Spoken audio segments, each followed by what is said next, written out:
بسم اللہ الرحمن الرحیم۔ باب نمبر 6، سبق نمبر 1، جماعت دہم۔ ہمارا جو آج جس بک کو ہم پڑھنا چاہتے ہیں وہ ہے مطالعہ پاکستان، اور اس کا پہلا جو باب ہے وہ ہے تاریخ پاکستان 2۔ تاریخ پاکستان 1 جو ہے وہ مشتمل ہے 1947 سے 1970 تک۔ اس میں جو بھی واقعات، جو بھی حکومتیں آئی ہیں گئی ہیں پاکستان میں، جو کچھ ہوا، جنگیں ہوئیں، وہ تمام کے تمام واقعات جو ہیں وہ تاریخ پاکستان 1 میں، جو کہ 9 جماعت کی کتاب ہے مطالعہ پاکستان، اس میں پڑھائی جا چکی ہیں۔ اب ہم تاریخ پاکستان 2 کا آغاز کر رہے ہیں۔ یہ جو ہے یہ 1971 سے اس کا جو آغاز ہوگا اور آگے اس کو ہم چلائیں گے۔ تو اس میں سب سے پہلی جو چیز ہے وہ یہ ہے کہ ہم مطالعہ پاکستان کے حوالے سے کچھ باتیں کرنا چاہیں گے۔ مطالعہ پاکستان جو ہے وہ ہماری تعلیمی جو سسٹم ہے، نظام ہے، اس میں کیا اہمیت رکھتی ہے۔ تو مطالعہ پاکستان کو ہم اس لیے شامل کرتے ہیں کہ اس کے شامل ہونے سے بچوں کو پاکستان کے حوالے سے معلومات حاصل ہوتی ہیں، ان کو اپنے وطن کے بارے میں پتہ چلتا ہے، ان کو اپنے وطن کے مسائل، اس کے وسائل کا علم ہوتا ہے، اور وہ اپنے ملک، وطن پاکستان کو سمجھنے کی کوشش کرتے ہیں، اور سمجھ آنے کے بعد ان کے دل میں ایک جذبہ پیدا ہوتا ہے کہ وہ پاکستان کے لیے کچھ کریں، پاکستان کو ترقی دیں، پاکستان کو جو ایک ان کا وطن ہے جہاں پر وہ پیدا ہوئے ہیں، وہ چاہتے ہیں کہ وہ اپنے ملک کو اس سطح پر لے جائیں، اس مقام پر لے جائیں جہاں وہ ایک عزت اور مرتبے والا مقام حاصل کرے۔ تو اس حوالے سے مطالعہ پاکستان کو ہم لیتے ہیں، بچوں کو سمجھاتے ہیں، اور اس کی ایک اہمیت ہے وطن کے حوالے سے، وطن کی محبت کے حوالے سے۔ مطالعہ پاکستان کے جو آج کے ہمارے اسباق ہیں، اس میں سب سے پہلی جو چیز ہے وہ ہے ذوالفقار علی بھٹو کا دور حکومت، جو کہ آج کے ہمارے سبق کا سب سے پہلا حصہ ہے، جہاں سے ہمارے سبق کا آغاز ہوتا ہے۔ یہ وہ پہلے شخص ہیں جنہوں نے اس پاکستان کو، جو کہ سن 70 میں 2 ٹکڑوں میں بٹ چکا تھا، ایک وہ ٹکڑا جس کو ہم مشرقی پاکستان کہتے تھے وہ ہم سے الگ ہو گیا اور بنگلہ دیش کے نام پر وہ دنیا کے نقشے میں سامنے آیا۔ دوسرا جو پاکستان، جس کو ہم مغربی پاکستان کہتے تھے، آج اس کو ہم پاکستان کے نام سے جانتے ہیں۔ تو مغربی پاکستان جو اب پاکستان کہلاتا ہے، اس کے سب سے پہلے صدر، جس کو ہم عوامی صدر کہتے ہیں، جو لوگوں کے، عوام کی، جو عوام کا جو ووٹ ہے اس کے ذریعے جو آئے ہیں، وہ سب سے پہلے ذوالفقار علی بھٹو کا نام آتا ہے۔ ان کا دور حکومت 20 دسمبر 1971 سے 5 جولائی 1977 تک ہے۔ ذوالفقار علی بھٹو کون ہیں، ان کو ہم تھوڑی سی سمجھنے کی کوشش کریں گے کہ ذوالفقار علی بھٹو اور پاکستان پیپلز پارٹی اور ذوالفقار علی بھٹو، یہ چونکہ دونوں لازم اور ملزوم چیزیں ہیں، تو ذوالفقار علی بھٹو ان کا تعلق صوبہ سندھ سے ہے، ان کی جو پارٹی ہے وہ پاکستان پیپلز پارٹی، یہ اس کے بانی ہیں۔ اس کی جو بنیاد رکھی گئی تھی یہ 70 کی دہائی میں رکھی گئی۔ ذوالفقار علی بھٹو یہ ایک اپنے علاقے کے نامی گرامی خاندان سے تعلق رکھتے تھے، ایک سمجھدار اور تعلیم یافتہ شخص تھے۔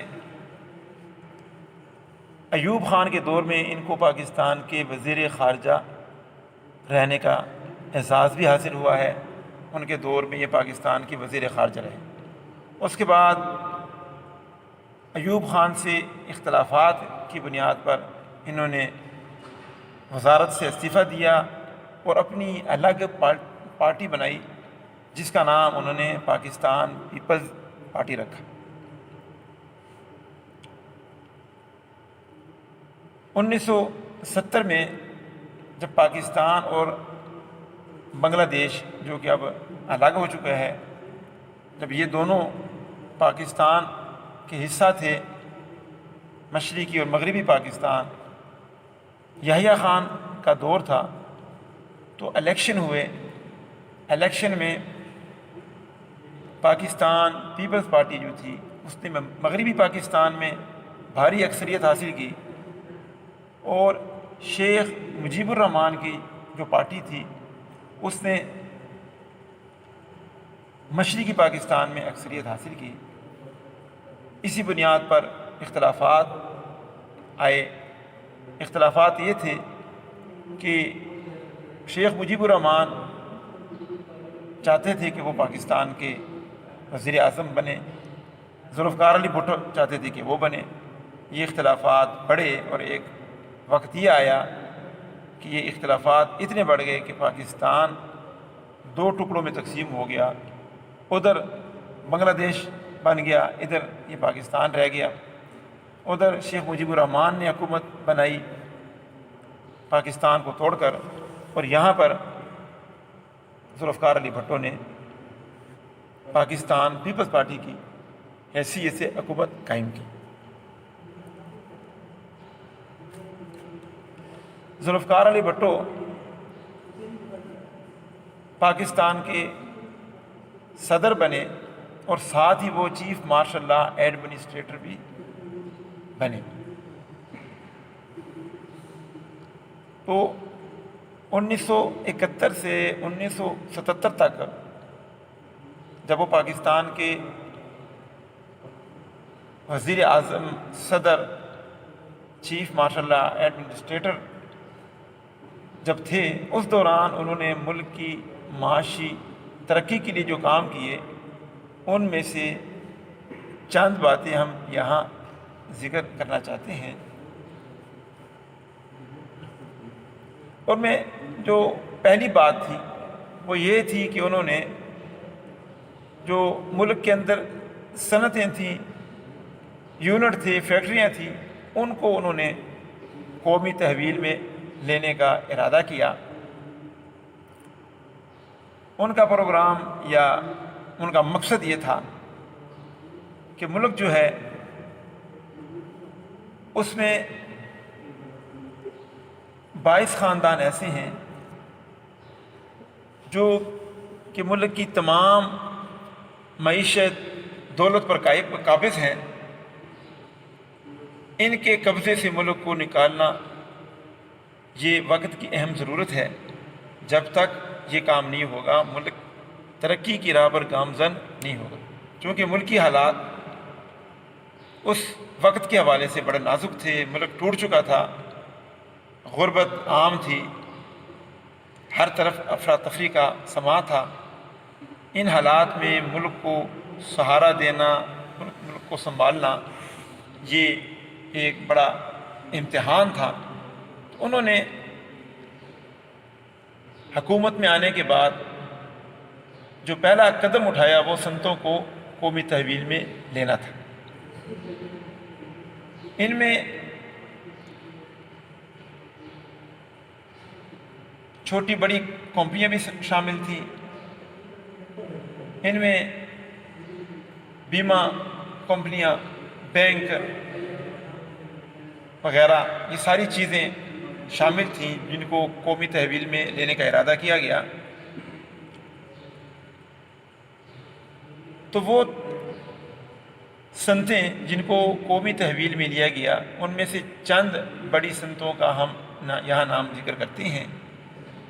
وہ یہ ہیں: پرزے جوڑ کر موٹر گاڑیاں بنانے والی صنعت، بھاری اور بنیادی کیمیکل کی صنعت، بنیادی ضروریات کا سامان بنانے کی صنعت، فولاد سازی اور لوہے کی صنعت، بھاری مشینری کی صنعت، پیٹرو کیمیکلز کی صنعت، سیمنٹ کی صنعت، مفاد عامہ کی سروسز کے تحت آنے والی صنعت، ٹریکٹر پلانٹ تیار کرنے کی صنعت، بھاری سامان برائے بجلی کی صنعت۔ یہ وہ چند بڑی صنعتیں تھیں جن کو فوری طور پر قومی تحویل میں لینے کا پروگرام بنایا گیا تاکہ ملک کو درپیش جو حالات ہیں، جو مسائل ہیں، ان کو جلد از جلد ان مسائل سے نکال کر خوشحالی کی طرف لایا جائے۔ تو اس سلسلے میں یہ پہلا قدم تھا، اور یہ قدم اس لیے اٹھایا گیا کہ ملک 25 سالوں سے چند بڑے لوگوں کے ہاتھ میں معاشی طور پر یرغمال بنا دیا گیا تھا۔ ملک کی دولت چند لوگوں کے ہاتھ میں تھی، ان چند لوگوں کے ہاتھ سے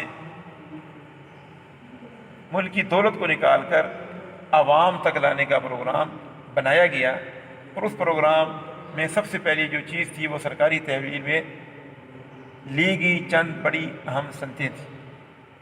اب آخر میں ہم سبق کا خلاصہ بیان کرتے ہیں کہ ذوالفقار علی بھٹو جو کہ پاکستان پیپلز پارٹی کے سربراہ تھے، بانی تھے، اس وقت پاکستان پر ان کی حکومت آئی جب پاکستان انتہائی مشکل حالات کا شکار تھا، پاکستان ٹوٹ چکا تھا۔ ان حالات میں آ کر انہوں نے ملک کو بحرانوں سے، مشکلات سے نکالنے کا فیصلہ کیا۔ ان بحرانوں میں جو انہوں نے بڑے بڑے فیصلے کیے وہ یہ تھے کہ ملک کی جو معیشت ہے جو کہ چند لوگوں کے ہاتھوں میں ہے، اس کو عام لوگوں تک لایا جائے اور عام عوام کو اس سے فائدہ دیا جائے۔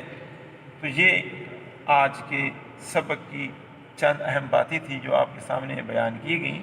امید ہے کہ آپ کو آج کے اس سبق کی سمجھ آئی ہوگی اور آپ کو پاکستان کے اس نازک دور جو 1970-71 سے شروع ہوتا ہے اس کے ابتدائی حالات کا آپ کو کچھ اندازہ ہوا ہوگا۔